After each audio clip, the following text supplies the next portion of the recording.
Philippians chapter 4. Philippians chapter 4.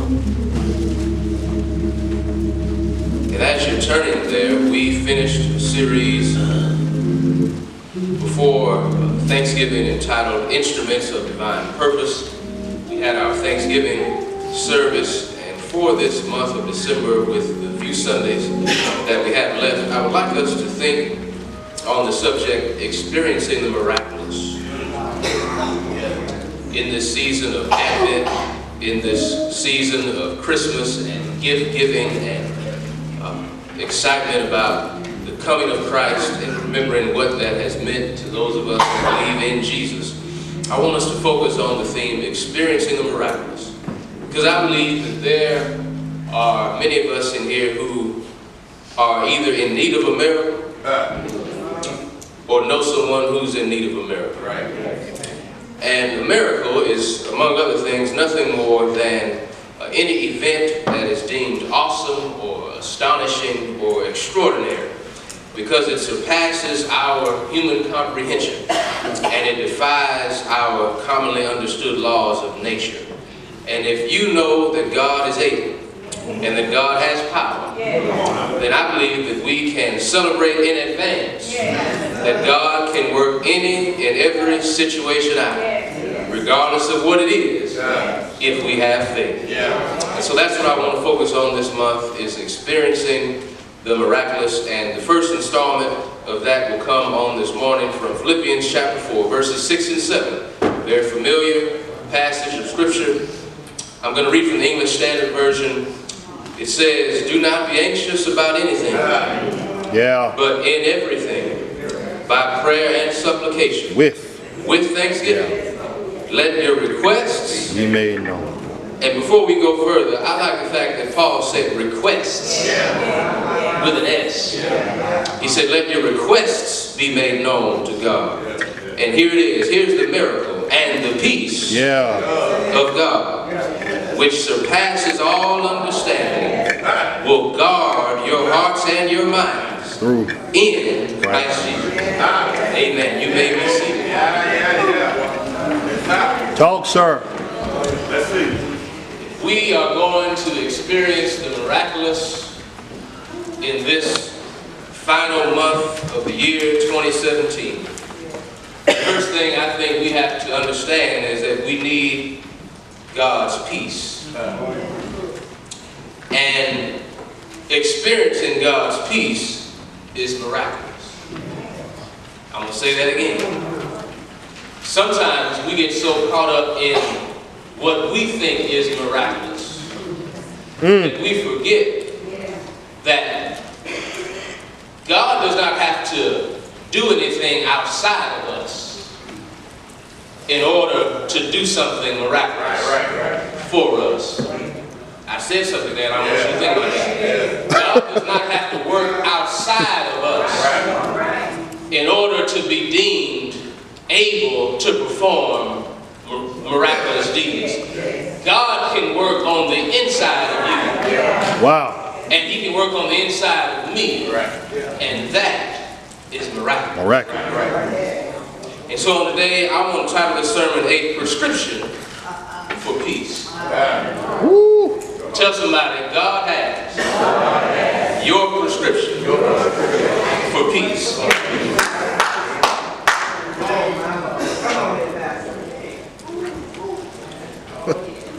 Yes, sir. Persons experiencing illness of a variety of sorts sometimes reach a point where home remedies and family treatments fail to provide adequate recovery and relief. When this happens, the physician is called and an examination is often scheduled. And the physician proceeds to do the evaluation of the patient's health and well-being, and then determines what diagnosis they should give.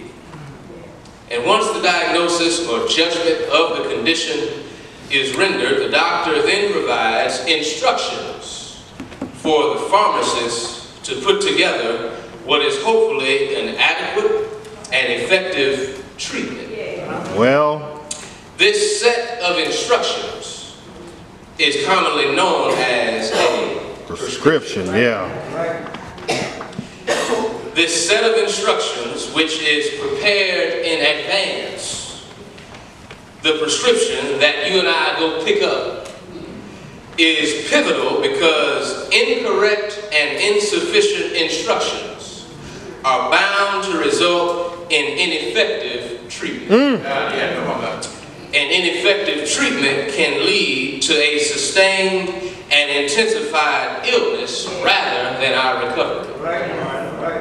And as it is in the natural, Yes, sir. it is in the spiritual.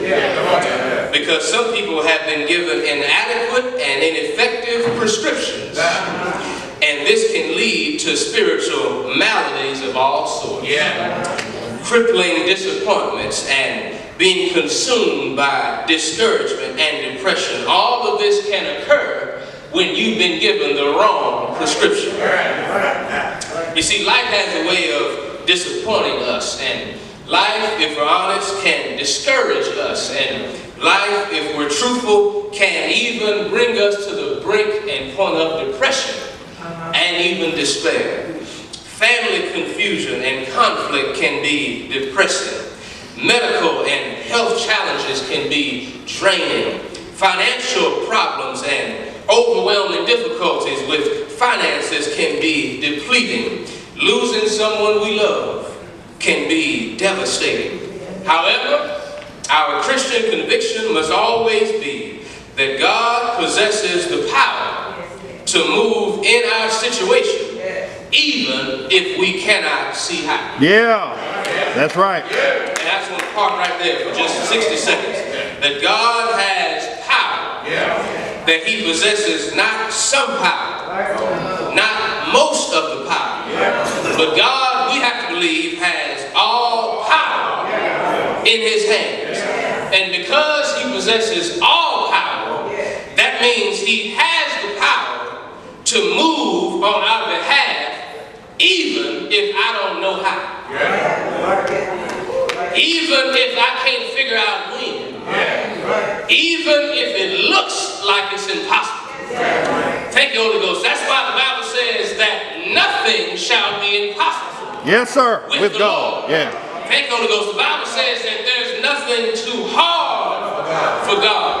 And I just want to get a house check. Anybody ever been in a situation where you felt like it was too hard for God to move, that it was too impossible for God to step in, that it was too late for God to intervene on your behalf, that there were too many bills, that there were too many obstacles, you had too many enemies, you had too many challenges, you had too much depression, you were too broke, you were too let down, you were too discouraged, you were too depressed, you were too sad, you were too tired, you were too frustrated, you were too fatigued, you were worn out, you were weary, you had cried too many tears, you had walked the floor too many nights, you had lost too much sleep, your family had suffered too long, your spouse had suffered too long, your money had been funny too long, your circumstances had been bad too long, and you finally got to the place where you said, Father, I finally stretched my hands to thee. Why? Because all the other stuff I tried does not work. There's no other help that I know. And sometimes you have to get to that place before you understand that only the Lord has the prescription. Yes, sir. Only the Lord. Only him. Only him. God has power. Watch this, to open doors of opportunity and then close doors of opposition. Yes, sir.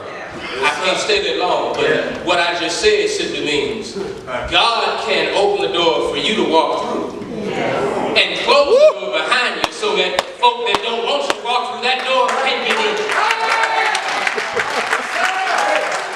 Yes, sir. And just in case you walk through a door and and there's some enemies that are already there. The Holy Ghost just reminded me, the psalmist said that God can set a table for you. Not in the absence, but come on and help me, in the very presence of folk that tried to dig ditches and set traps and tell lies and set traps and dig ditches and plot schemes. Anybody ever had God elevate you in the presence of everybody that laughed at you and talked about you and reminded you of who you were and what you did with them way back when? Or don't sit up here and act like you never did anything way back when. But somebody ought to testify that even though you were who you were back there, and God has brought you all the way to where you are right here. Yes, sir. Yes, sir. Because he can open doors of opportunity and shut doors of opposition. Yeah. That's good stuff. Good stuff. I didn't mean to get this worked up this fast. But my God has power in his hand. Help yourself, Doc. So and then what I like about God is that what he'll do is he'll humble those who exalt themselves. And then he'll turn around and exalt those who humble themselves. Because he has power. He'll keep you, watch this, when we cannot keep ourselves. That's right. Yep. Because what happens is sometimes our education and our degrees and our clothes and our automobiles and our houses and our shoes, Nordstrom outlets and going shopping in Lafayette and going to New Orleans and our traveling itineraries and our affiliations, our sorority associations, our fraternity meetings. See, sometimes nothing's wrong with none of that. Don't get me wrong. But sometimes we can get so wrapped up in all of that that we can forget the prescription for life is not found anywhere outside of Yes. the Lord. Nowhere else. Nowhere else. Nowhere I else. am the vine. Come on and help me. And you are the branch. And you can do nothing apart from me. That's what Jesus said. Yes, what he said. So the key is we must be willing, watch this, to entrust ourselves. In other words, we got to give ourselves. Yes, sir. You know that song, I give myself away? Come on, help me. I give myself away for you to do what? Use me. To use me. But guess what? I can't give God some of me. That's our challenge. A lot of us want to give God a piece of ourselves. But we don't want to give God everything. But you and I must learn to entrust ourselves, entrust our circumstances, entrust our concerns, our challenges, our struggles, our hardships, our unanswered questions, our fears, our inhibitions, our destructive habits, our shortcomings, our flaws. I'm gonna keep driving until I pull up in your driveway. Our faults, our future, our ambitions, Everything. our dreams, our aspirations, our hopes, our minds, our hearts, our spirits. All of that must be entrusted Everything. to the hand That's right. and power of God. Because Isaiah said it this way: you'll keep him in perfect peace. Who's mine? Whose mind Yeah. is stayed on you. Why does our mind stay on God? Because we trust him. I won't put my mind on the Lord if I don't have trust and faith in him. Peter's epistle said this way: humble yourselves under the mighty hand of God, so that at the proper time he'll exalt you. Yep. And then in the meantime, cast all your cares on him. Why? Because he cares for you. And then Paul finally said in Romans this way: repay no one evil for evil. Give thought to do what is honorable in the sight of all. Because Mother Grace said, if possible, so far as it depends on you and I, live at peace Oh, man. with all. I like that because it said, insofar as it depends on you. Because that means it's not up to me to force somebody else to act right. My job as a believer is to do what I'm supposed to do. Right. Insofar as it depends on me. That means if I get to the stoplight and somebody's walking across and looking at me crazy in my windshield, it's my job not to roll down my window, but to keep it up. Because I don't want to provoke somebody else to act crazy when I'm trying to represent the Lord. Because here's what my daddy said. There's always somebody who's willing to be a bigger fool than you.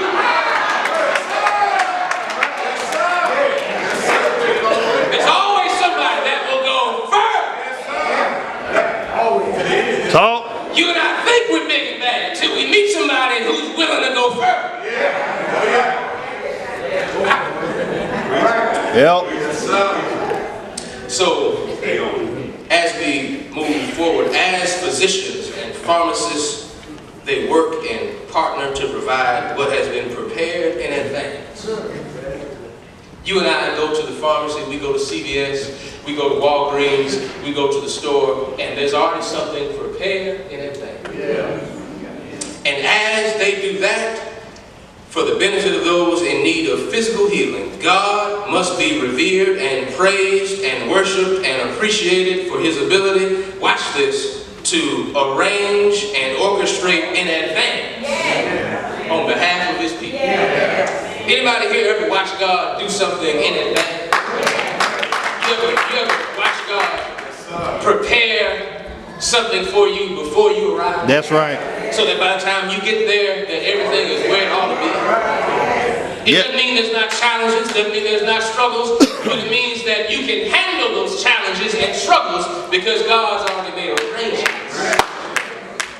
Isaiah said it this way, I'll go before you and make the crooked places straight, says the Lord. Because God has power to make adjustments and arrangements at future destinations before we ever arrive.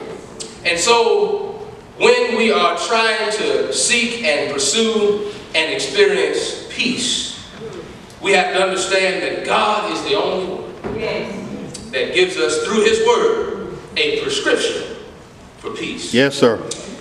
Instructions prepared in advance for those in need of peace in the midst of a perplexing world.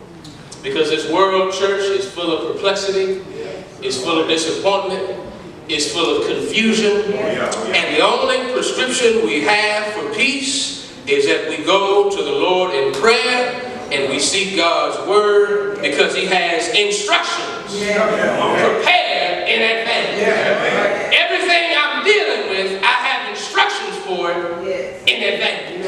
Now, let me clear this up for those who are scholars and those who study the Bible extensively. There are issues that are specific to our time that are not mentioned specifically in Scripture. So I want to make sure I get clear to those who, don't think I have the wherewithal to understand that. There are issues like abortion and other things that are not specifically mentioned in Scripture. Yet, we know that the power of God's Word is that whether it speaks individually or collectively, it speaks to each and every situation. Yes, sir. And so you and I have to have the faith to believe that God has a word and a message every day you and I get up. Every Sunday you and I come to church, there's a word from the Lord. There's a prescription. There are instructions that have been prepared in advance. And so in this letter of encouragement, where Paul was writing to induce joyful disposition in the midst of adversity, we find our prescription. Paul was trying to get these people in the church in the town of Philippi to understand that though there are challenges, though there are trials, that you can still have joy.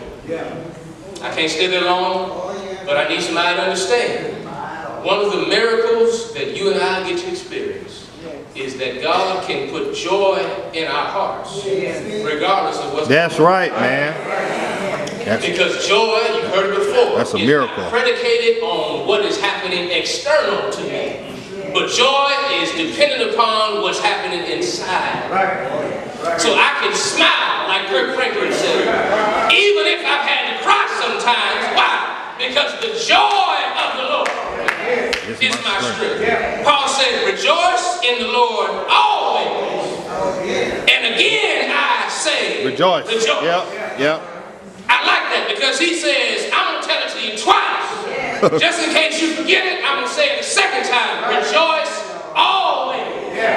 Not for everything, but in everything.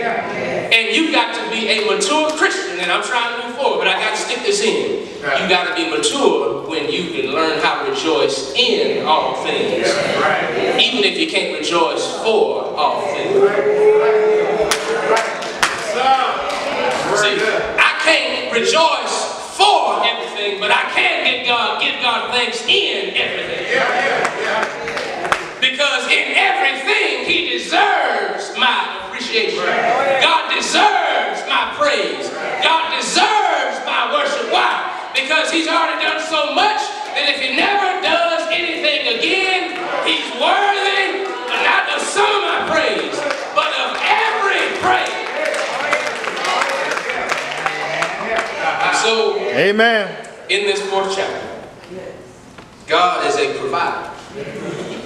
Because we're challenged to appreciate that God is able to supply our greatest needs even if His provision does not match our preferences. We learn that we must develop a satisfaction for God's supply even if it violates what we thought God was going to do in our lives. Because Paul said it this way, I've learned in whatever state I am. Come on and help me to be content. Not complacent, but content. I know how to be abased. I know how to abound. Everywhere and in all things, I've learned how to be full. I've learned how to be hungry.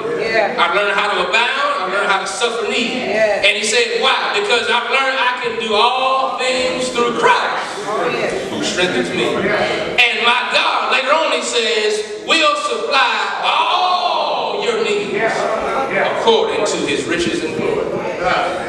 But see, not only does God supply every need, but He settles our nerves. Because you do understand that you can have all your needs met and still be nervous.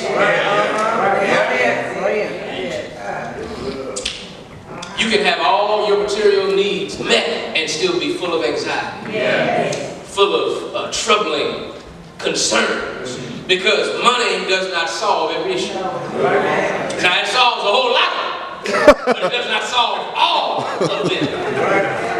That's why you can be rich and wealthy and still commit suicide. I've said it before, not to ridicule her, but to make a point. I'll say it again. And you think what you want about me, but I admit there's comedians and entertainers that from time to time I'll watch. Your pastor, not just at home like this, 24 hours a day. I do watch television. My wife and I do like music, and we like to go on picnics and go on dates. And if we have children, we never get on a date.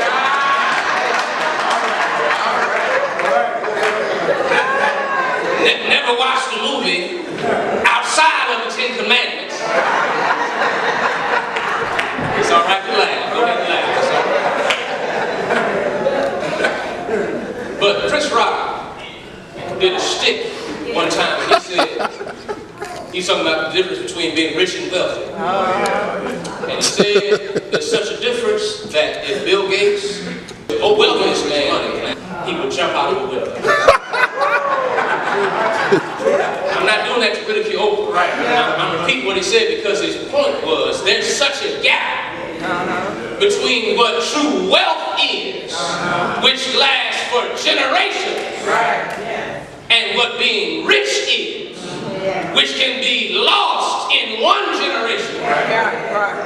That somebody with true wealth, if they woke up rich, they'd be ready to commit suicide from a worldly mindset. But that's why as people of God, we've got to understand that God supplies our needs, but He'll settle your nerves. Anybody ever had God step in and settle your nerves? Where you were anxious and you were intimidated and you were preoccupied with fear and intimidation and you were worried, and it was as if God tapped you on the shoulder and He said it's going to be all right. Every now and then you just need God to tell you it's going to be all right. All your problems may not be to settle our nerves. Thank you, Lord. So how does he do it? That's the question. And I've got a 1 point sermon today. Beautiful. And we're going to be done. I've got 1 point. The Dean of Preachers, Dr. Gardner C. Taylor, said during his Yale lectures, the Beecher Lectures, which is one of the most prestigious preaching lectureships in the country, has been around for many, many years. He said, someone asked him one time, a young preacher, Dr. Taylor, Dean Taylor, how many points do you recommend that a sermon should have? And he said at least one. He said you ought to have at least one. You don't have to have 3 or 4 or 5, but have at least one. I've got 1 point today, and I bid you a good day. Is that all right? How does God give us peace? How does he do it? Help us. Well, we understand that we receive the peace of God because here it is. We can get God's assurance even in the absence of an answer. Because this is in the context of prayer. Right. This is in the context of prayer. Paul is talking about the fact that we have to go to the Lord in prayer.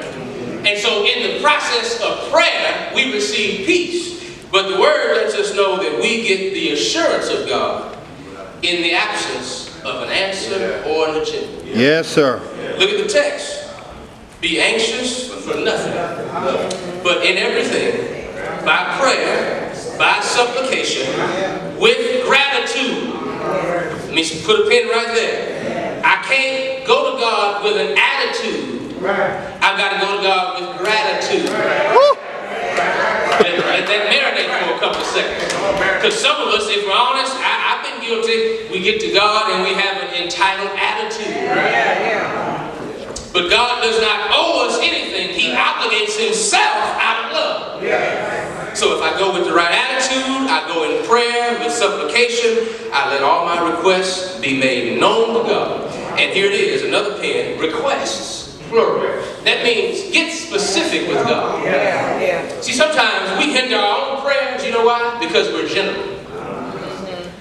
And I know sometimes we don't want to come off as if we're demanding or imposing in the presence of God. But God would like you to be specific because it says request. That means if you've got 3 specific prayer needs for this week, tell God about it. If you need your rent paid, tell him. Lord, I don't have enough money to pay my rent and feed my family. Help me this week. Yes, sir. Lord, I don't know how I'm going to keep my job and keep my family together. Help me this week. My children are struggling in school. Help them this week. You got to go to the Lord and tell him exactly what you need. You can't play with God and just tell him, Lord, let your will be done. Yeah, let your will be done, but let me tell you what I would like first. And here it is. If you come to him in the right spirit, and what you want is in alignment with what he wants, he'll give you everything you ask. That's right. Somebody missed what I just said. I thought that was worthy of shouting. I just said that God is so good that if you come to him with sincerity, and you come to him and your desire is to line up what you want with what he wants, he'll give you everything you ask for. I'm going to try it one more time because I'm just trying to make sure I've got at least 4 or 5 people that can get happy with me. Because God is a God that's so good and so loving and so gracious and so merciful and so gracious and so loving and so good and so long-suffering and so forgiving and so merciful and so powerful and so mighty and so strong and so powerful and so mighty that whatever you ask for that's in his will, he'll give it to you.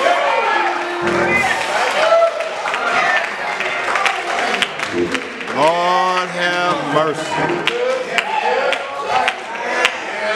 He'll give you the desires of your heart.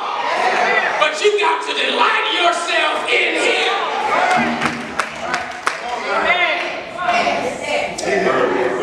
So, God settles us. He soothes us. He comforts us with assurance. And that's the sermon. Amen. Amen. Not an answer. See, we've got to mature. Not all prayers get answered right away. But all prayers can receive the response of assurance. Because Paul says that when I take everything to the Lord in prayer, look at what verse number 7 says. It doesn't say the problem will be solved. It does not say that God gives an answer. It says the peace of God does what? It guards our hearts and minds in Christ Jesus. That's deep. That's miraculous peace. Oh, yes.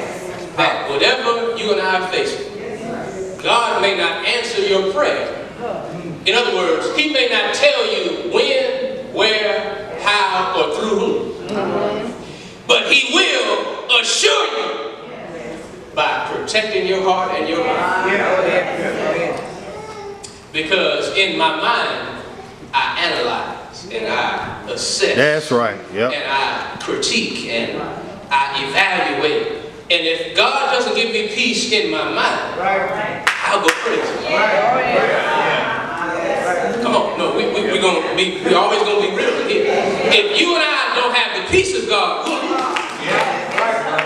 anybody ever been at the edge of your sanity, where you started looking up at God, and you might have even been audacious enough to put your hand on your hip to say, Lord, I love you, and Lord, I believe, but Lord, help my unbelief, because Lord, I'm struggling to keep trusting, because it's been a long time, Lord. It's been many days, it's been many weeks, it's been several months, it's been several years. And Lord, you haven't come through yet. So God, what He does is, until He gets ready to answer, He assures. Love that. Love it. He rubs you on the shoulder. Sure. Says, I got it covered. And I don't want you to go insane trying to figure out how I'm going to work it out. Just trust that it's going to be worked out. And when you get there, you'll be able to shout and give me credit, because it wasn't your scheme, it wasn't your strategy, it wasn't your plan, it wasn't your degrees, it wasn't your credentials, it wasn't your family name, it wasn't who you know or who you thought you knew.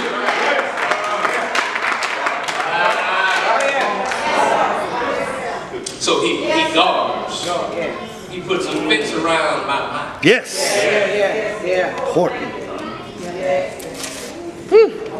Paul said on one occasion, think on these things. He said, whatever is honor, whatever is pure, whatever is holy, you got to elevate your mind. And let me drop this in, especially for my generation. We got to be careful what we put in our mind. Because what I feed into my mind will affect the atmosphere, will affect my daily walk with the Lord and my interaction with everybody else around me. So He guards our minds, but He also guards our hearts.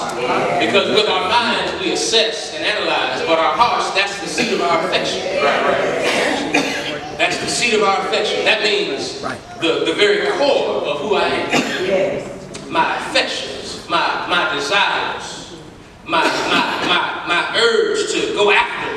All that has to be protected, so that, watch this, I don't give up on God and channel my affections in a self-destructive way. I have to have the peace of God, so that I don't go off and do something stupid and do something crazy and try to take matters into my own hands instead of leave them in God's hands. So His assurance guards our minds.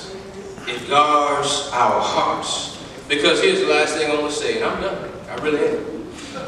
That you and I, with our minds, as smart as we like to think we are, and as many facts as we can give about our situation. The facts are good, But facts can be faulty if they're not rooted in faith. If they're not covered in faith. See, I've got to put faith on top of my facts, and I'm done. I've got to put faith on top of my facts, just like I put gravy on top of my pork chop. Just like you smother your rice, and just like you put etouffee and all, just like you smother all the stuff you like. You got to smother the facts, as ugly as they may be, with faith. Somebody missed your shot. No, I didn't. Just said, every day you eat dinner, you have facts. Just like you have food on the plate. Every time you get up, you have facts that you can look at about your life. And every day you get up, you got to take this word of God and cover it and put faith on top of it. Facts that are discouraging and put faith on top of it. Facts that are disheartening and put faith on top of it. I'm done. I'm just happy. Facts that are devastating, put faith on top of it. And I wonder if anybody here has ever learned that when you put faith on top of your facts, that God will come through for you. That when you put faith on top of your facts, that God will deliver you. That when you put faith on top of your facts, that God will keep you in your right mind. That God will keep your heart right. God will keep your spirit right. And you'll have the prescription to walk around with peace, even if you're in pain, even if you're perplexed, even if God doesn't take away your problems, you got peace. And that's what experiencing miraculous can be like.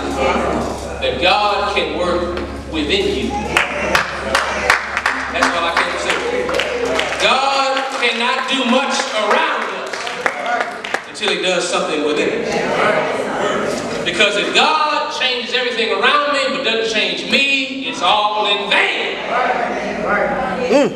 I'm trying to shut it down, but that's why Jesus told the crippled man that was brought in, and I'm done, by the four men whose names are not mentioned in Scripture. They let him down in front of Jesus. The Bible says that Jesus told him, your sins are forgiven first. Because he knew if he healed the man's legs first, and the man got up out of excitement and ran out unsaved, he was going to have healed limbs and still be captive to a sinful heart. So the Lord's prescription is that He'll assure us, even when He does not reveal His agenda, does not provide an answer, but somebody knows that He'll give you the assurance. Yes, sir. That will guard your hearts and minds. And In finally, Christ it's got to be in Christ Jesus. That's right. Yeah. I said it's got to be in Christ Jesus. I said it's got to be in Christ Jesus. It cannot be in your mother. It cannot be in your father. It cannot be in your spouse. It cannot be in your children. It cannot be in the deacons. It cannot be in the ushers or the choir. It cannot be in your job. It cannot be in your degrees. It cannot be in your credentials. It cannot be in your sorority. It cannot be in the school board. It cannot be in who's in the White House. It cannot be in anybody else, anything else but Christ Jesus. And if you're in Christ Jesus, then you have the prescription to experience the miraculous peace of God, regardless of what your circumstances are. God bless you and God keep you.